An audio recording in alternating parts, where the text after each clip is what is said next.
మొట్టమొదటి నువ్వు వింటున్నావా దేవుని దగ్గర? What ever you here you can speak them. నువ్వు ఏదైతే వింటావో దాన్ని మాట్లాడగలుగుతావు. నీ మైండ్ దేంతో నింపబడుతుందో, నీ సబ్కాన్షియస్ మైండ్ దేంతో నింపుకుంటావో అవే నీకు తెలియకుండా నీ నోటిలోంచి ఆ మాటలు ప్రవహిస్తూ ఉంటాయి. నువ్వు దేవుని వాక్యాన్ని ఎక్కువగా వింటే నువ్వు మాట్లాడే మాటల్లో దేవుని వచనాలు ఎక్కువగా ఉంటాయి. స్తోత్రం చెప్పండి, హల్లెలూయా.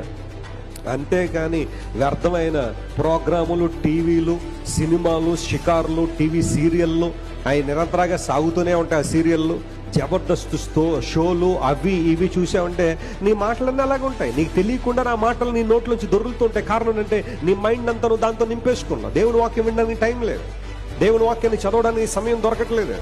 బైబిల్ సెలవిస్తూ ఉంది, hear God's word more than anything else. వినటం వలన ఏమొస్తుంది అన్నాడు? విశ్వాసం కలుగుద్ది.